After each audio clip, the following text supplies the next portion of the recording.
제19대 대통령 선거가 이틀 앞으로 다가왔습니다. 네, 오늘도 후보들은 전략 지역에서 민심을 잡기 위해 막판 총력전을 벌이고 있습니다. 이상일 YTN 개권 해설위원 그리고 이현종 문화일보 논설위원 모시고 이야기 나눠보겠습니다. 안녕하십니까? 네, 안녕하세요. 네, 오늘이 마지막 휴일입니다. 어떻게 보면 마지막으로 이 부동층을 움직일 수 있는 기회일 텐데요. 어떻게 보십니까?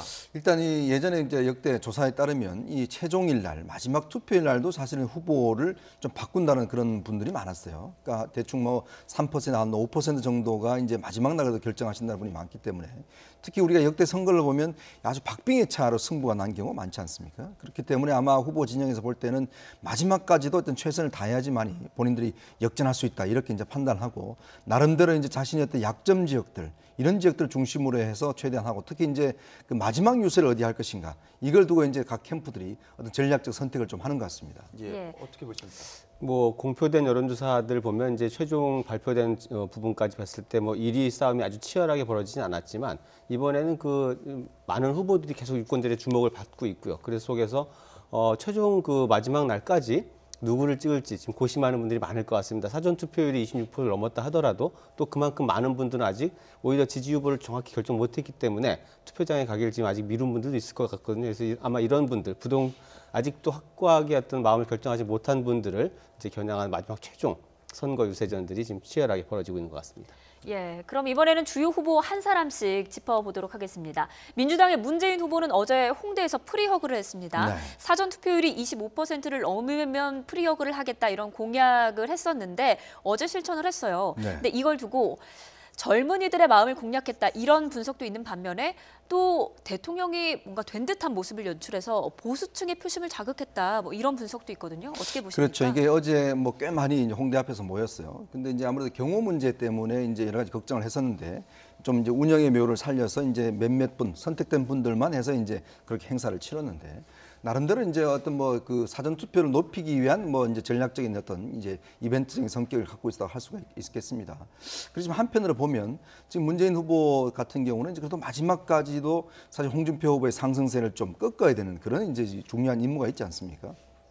그런 상황에서 너무 지레 예를 들어서 뭐 샴페인을 터뜨린다 이런 어떤 좀 비난도 있기 때문에 어제 특히 이제 아마 문재인 후보도 이제 그런 것들 좀 의식해서인지 그래도 마지막까지 좀 투표를 많이 높여야 된다 이런 이야기를 많이 했어요. 특히 아마 현실적으로 지금 그 문재인 후보 측의 목표는 일단 45% 정도를 높여야지만이 향후 국정의 안정적인 운영을 할 수 있다 이런 것들이 이제 있는데 문제는 이제 이렇게 사전 투표율이 높고 또 이제 문재인 후보 측에서 너무 이제 이렇게 뭐 프리허그라든지 이런 걸 통해서 좀 된 듯한 행동을 할 경우는 역풍도 불 수가 있거든요. 예. 그런 면에서 좀 걱정이 되는 측면들이 이제 캠프 내에서 나오고 있습니다. 예, 캠프 내 이런저런 역풍이라든가 걱정 속에서 오늘 문재인 후보 앞서 보여드렸던 산불 피해 현장 방문한 뒤에 야권의 심장이죠. 광주를 방문한다고 하는데요.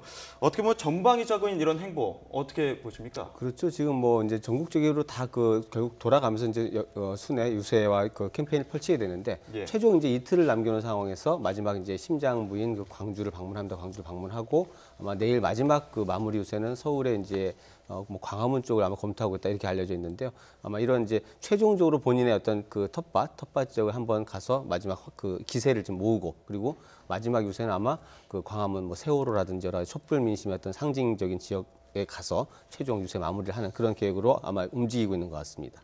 예, 자유한국당 홍준표 후보는 여전히 PK 지역에 공을 들이고 있습니다. 뭐 경남 거제라든지 울산, 부산에 집중 유세를 하고 있는데 표가 나올 지역을 더 공략한다. 뭐 이런 전략이겠죠? 그렇죠. 아무래도 이제 홍준표 후보의 일관된 전략은 결국 이제 표가 나올 때만 간다. 사실 호남 지역은 한 번 갔거든요. 즉 경부벨트를 중심으로 해서 본인이 어떤 이제 보수층들의 어떤 그 뭐 집중되어 있는 그런 지역만 이제 집중적으로 가고 있습니다. 특히 아무래도 이제 본인의 이제 경남지사를 했기 때문에 지금 마지막으로 이제 경남 지역에 좀 표를 다지는 뭐 그런 것들을 하고 있고 아무래도 이제 보수 결집의 문제 이런 것들이 이제 마지막 임무지 않겠습니까? 근데 지금 한편으로는 뭐 당내에서 여러 가지 좀 논란이 있기 때문에 지금 이제 어제 당무 구성권을 발동을 해서 예. 탈당했던 친박들 이제 그 또 징계했던 친박들 다 사면을 해주는 조치를 취했어요. 예. 또 바른정당에서 이제 그 탈당한 의원들을 전부 다 이제 받아내는 조치를 취했단 말입니다. 예. 근데 이게 지금 당내에 여러 가지 또 논란을 일으킬 수가 있습니다. 그렇죠. 과연 이것이 이제 그 어떤 보수 결집에 도움이 될 것인지 아니면 오히려 이제 확장성을 좀 선을 긋는 이제 그런 것이 될 수 있을지 이런 우려들이 사실 다 당내에서 좀 나오고 있는 상황입니다.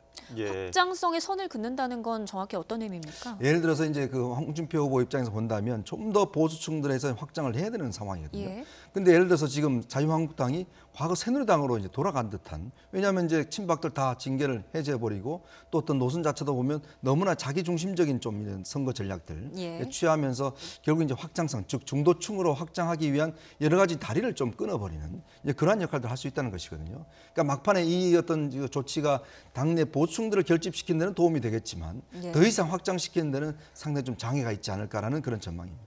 예. 위원님은 어떻게 보십니까? 그렇다 하더라도 홍준표 후보 입장에서는 좀 불가피한 선택이었을 가능성이 많습니다. 이제 논란이 많이 있는데 이게 조금 며칠 전으로 거슬러 올라가 보시면 바른정당 의원들이 이제 대규모 탈당을 해서 뭐 홍준표 후보 지지를 선언하고 복당, 자유한국당으로 복당 신청했는데 이 부분에 대해서 이제 친박계 의원들이 강력히 반발을 했죠. 그래서 이게 마치 그동안 이제 어떤 지지율의 꾸준한 상승세를 이어도 홍준표 후보 입장에서는 세력을 모아서 오히려 기세를 올리는 그런 분위기가 아니라 당내에 여전히 이제 엄존하고 있는 친박의 어떤 위력, 그리고 바른정당 탈당파들은 이게 어디 들어오지도 못하고 다시 돌아가지도 못하고 마치 이렇게 어정쩡한 상태. 이게 이 상황 자체가 자유한국당 홍준표 후보한테는 오히려 최종적으로 지지율을 좀 끌어올리는 그런 분위기를 모으는데 걸림돌이 됐을 가능성이 많습니다. 그래서 이 상태를 방치한 상태로 대선을 치를 수는 없다라는 판단을 한 것 같고요. 그래서 후보가 주도적으로 이 문제를 양쪽을 다 해결하겠다 해서 뭐 입당 신청을 받아들이고 또 이제 친박계 의원들에 대한 징계를 다 이제 해소하는, 이렇게 해서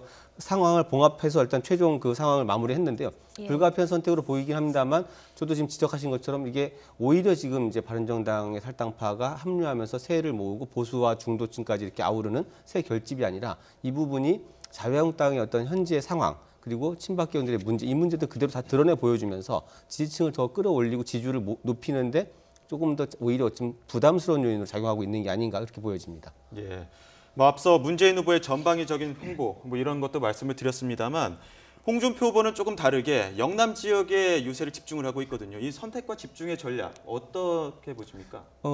기본적으로 이제 보수 진영은 현재 뭐 지난 총선 이후 그리고 그다음 특히 탄핵을 거치면서 상당 부분 지금 이제 보수 정권, 보수 정당에 대한 실망감을 표출하면서 지금 분위기가 이렇게 이완돼 있거든요. 그리고 이제 지지율이 과거와 같이 이렇게 높은 행진을 보이지 못하고 있죠. 그래서 외연을 넓혀서 지금 뭐 전체를 공략하는 전략보다는 일단 보수층의 결집이라도 이루어서 지지율을 끌어올리자, 그렇게 단단하게 하자, 이런 어떤 전략을 일관되게 고수하고 있기 때문에 홍준표 후보는 뭐 영남과 보수를 중심으로 한 선거 전략을 집중하는 그런 어떤 전략을 사용하고 있습니다. 예. 사전 투표에서 보면 영남권에서 투표율이 낮았는데요. 그렇죠. 뭐 이런 사전 투표와 관련해서 또 홍준표 후보의 PK 집중 이런 것들이 또 시너지 효과가 있을까요? 아무래도 이제 보수층들이 아직 마음의 결정을 못하거나 아니면 이제 이번 선거에 대한 좀 이제 그 불참을 하는 그런 의사들은 이제 조금씩 나타나고 있는 것 같거든요. 아무래도 이제 특히 이제 사전 투표율이 전국적으로 보자면 26% 됐는데 이제 대구와 경북 지역 같은 경우는 이제 전부 다 낮았어요. 그런 면에서 본다면 이제 홍준표 후보 쪽 입장에서는 좋은 면도 있고 나쁜 면도 있을 겁니다. 나쁜 면들은 이제 만약 이 상태가 그냥 그 본선까지 이어져 버리면 상당히 투표율이 낮아질 수가 있는데 한편으로 보면 호남의 지지율이 높았지 않습니까? 그러다 보니까 호남의 지지율이 높으니까 또 뭐 어떤 역풍을 기대할 수 있는 측면들이 있거든요. 그래서 아마 지금 마지막에 영남 지역 유세를 집중하는 이유가 다시 어떤 보수층들이 안 되겠다, 자, 좀 모이자, 이런 것들을 좀 부추기기 위한 그런 전략적으로 이제 포석으로 보이거든요. 예. 그러면서 볼 때는 이제 어떤 아직까지도 이제 보수층들이 이제 결정하지 못한 측면이 있는데 이 그 흔들리는 보수층, 즉 왔다 갔다 하는 보수층들이 과연 투표에 임할 것인지, 아니면 정말 전략적인 선택을 할 것인지, 아니면 정말 투표 포기로 이어질 것인지, 그것들이 이제 남은 이틀 동안에 이제 최대 관건이라 할 수 있겠죠. 예.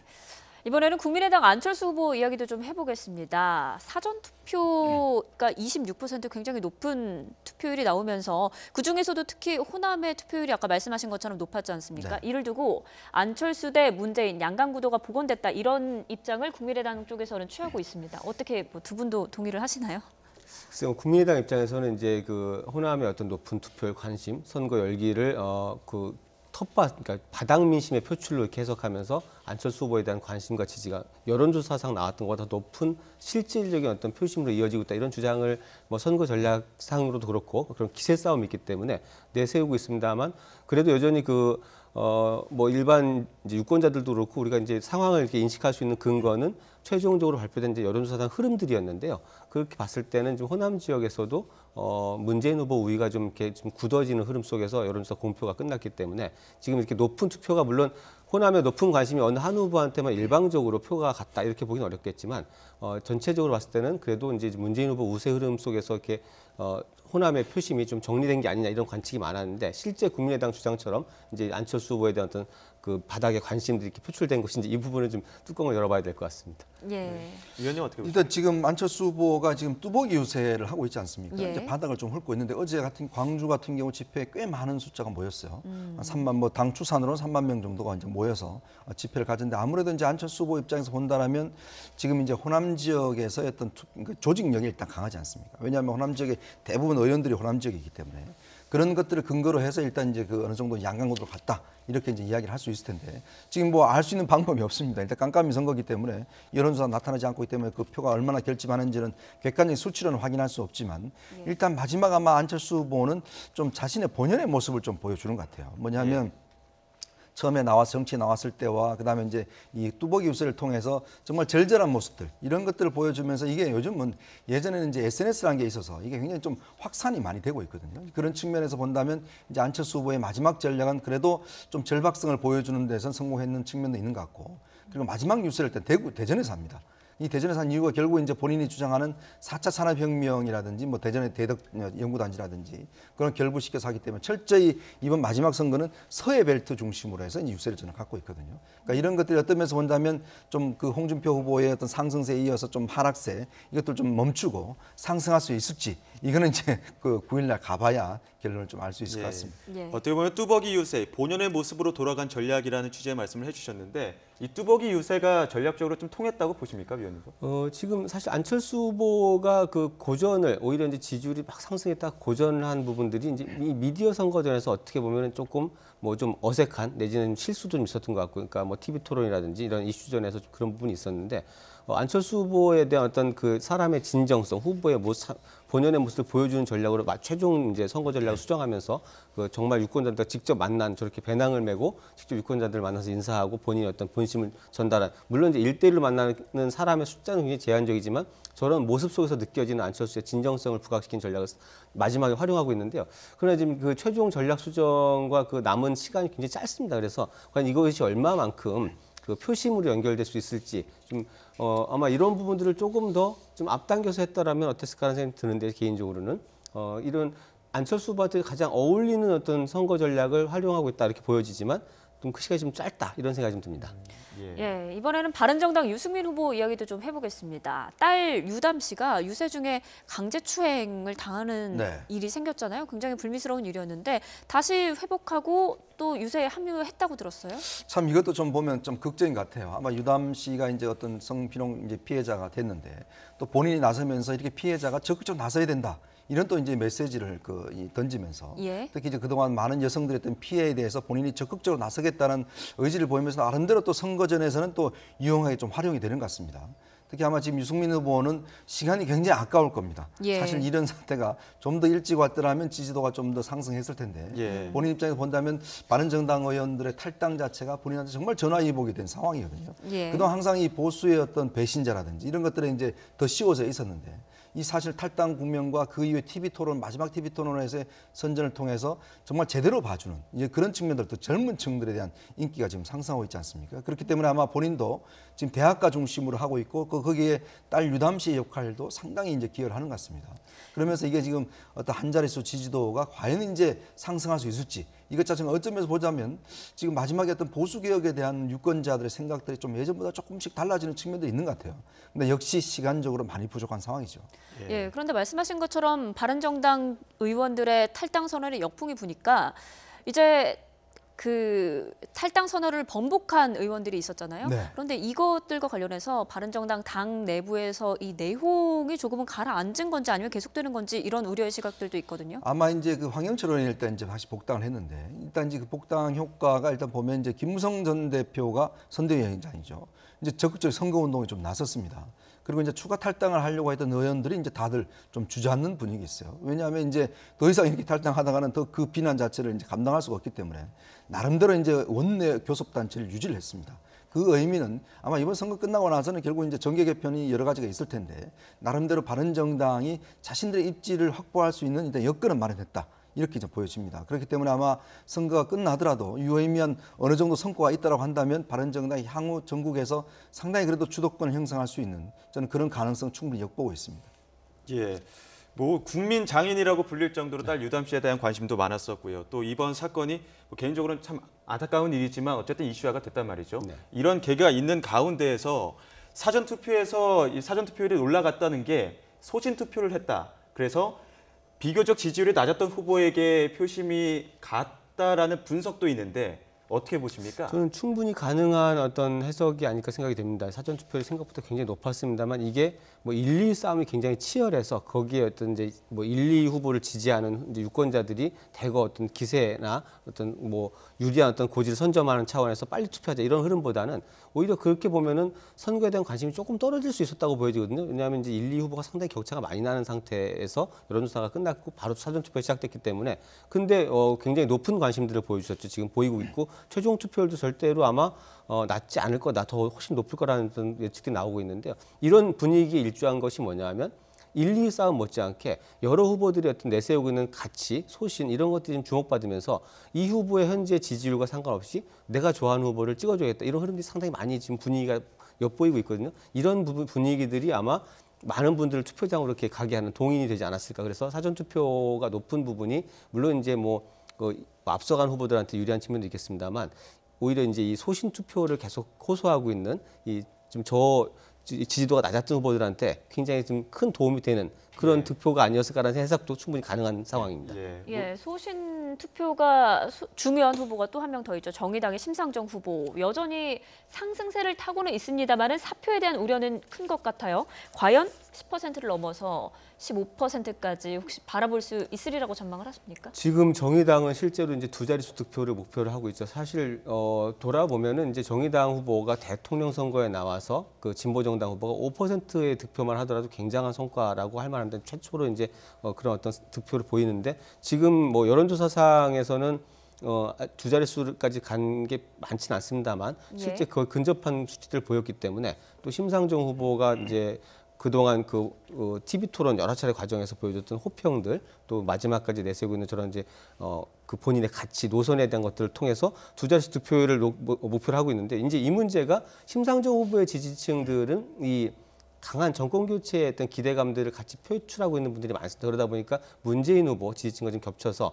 이 부분에서 이제 사표 논란이 벌어집니다. 그래서 민주당은 오히려 이제 보수층 결집을 호소하면서 문제를 제기하면서 좀 대세를 모아달라 이런 어떤 전략을 쓰고 있고 심상정 후보는 이미 충분한 어떤 득표를 가져가고 있다라고 하면 거기에 대해서 표를 돌리기 오히려 사표다. 그러니까 진정한 어떤 진보를 위해서 본인한테 표를 몰아달라 이렇게 지금 서로 다른 전략을 쓰고 있는데요. 실제로 아마 유권자들이 지금 최종 판세를 어떻게 인식하느냐에 따라서 아마 심상정 후보에 대한 어떤 소신 투표가 많이 이루어진다면 두 자릿수 투표도 불가능하지 않다 이런 지금 분석들이 나오고 있는 상황입니다. 예. 마지막 여론조사에서 뭐 1강 2중 2약의 구도로 재편이 됐다라고 했을 때 마지막에 그 2약 심상정 후보와 유승민 후보 이번 사전투표의 열기가 뜨거웠던 만큼 이 두 후보의 약진 혹은 역전도 가능할까요? 그러니까 뭐 역전은 이제 좀 힘들겠지만 예. 약진 자체는 제가 보는 충분히 가능하다고 봅니다. 특히 이번 선거가 어떤 면에서 보자면 처음에는 이제 뭐 양강 후보였던 대결로 이제 했는데 이 TV 토론이라는 게 사실은 유권자들 하여금 정말 후보들의 어떤 각 특성들을 제대로 이제 파악을 했고 그런 역할들을 충분히 했다고 봅니다. 그렇기 때문에 이제 가치 투표 이런 것들을 좀 하기 위한 어떤 그런 이제 투표 성향이 나타날 건데 문제는 이제 투표 현장에 가서 유권자의 마지막 심리가 뭐냐면 내 표가 사표가 되지 않을까라는 심리, 즉 부뚜껑을 찍으면서도 그때도 이제 결단이 좀 달라질 수 있는 그런 상황이 올 수가 있거든요. 예. 이제 그런 것들이 어느 정도 이제 나타날 것인가. 과연 내가 진짜 1등 후보가 당선이 확실하다라면 충분히 내가 뭐 가치 투표 이번에 의미가 있다 이렇게 판단할 수도 있는 것인데 그것 자체가 보면 마지막에 투표에 상당히 영향을 미칠 수가 있습니다. 그렇기 때문에 아마 5월 9일 날 투표 당일 날 유권자들이 이제 투표 현장에 가실 때 마지막 부뚜껑 할 때도 그때도 왔다 갔다 하시는 측면이 있기 때문에 예측하기가 상당히 어려운 측면이 있습니다. 예. 이제 대선까지 단 이틀 남았는데 대선에 영향을 줄 막판 변수가 있다면 뭐라고 생각하시는지 짧게 한마디 부탁드립니다. 뭐 지금 계속 말씀드린 것처럼 또 지적하신 것처럼 유권자들이 이번 대선 판을 어떻게 바라보느냐가 아마 오히려 최종 변수가 아닐까. 그래서 정말 본인들이 좋아하는 어떤 가치와 그 노선에 따라서 투표를 하게 될지 아니면 어떤 뭐 대의라고 하잖아요. 정권 교체냐 아니면 보수 재건이냐 이런 어떤 그런 흐름에 어떤 따라서 투표를 하게 될지 이런 어떤 심리적인 흐름 움직임이 가장 큰 변수일 것 같고요.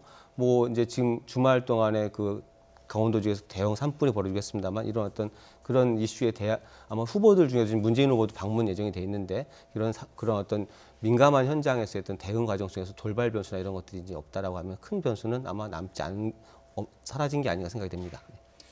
위원님 어떻게 보십니까? 저는 뭐 최대 변수는 후보 자신이라고 봅니다. 네. 아마 이제 지금은 뭐 외생 변수는 아마 제가 볼 때 크게 작용하지 않을 것 같고요. 이제 후보 자신이 이 상황 이틀 동안 정말 말 실수한다든지 어떤 실수를 하지 않는 것 이거 자체가 만약 최대의 어떤 변수가 아닌가 저는 그렇게 바라봅니다. 예. 대선을 이틀 앞두고 나눈 19대 대선 마지막 후보별 동향과 또 분석 파악해봤습니다. 이상일 YTN 개관 해설위원 그리고 이현종 문화일보 논설위원과 함께했습니다. 오늘 말씀 감사합니다.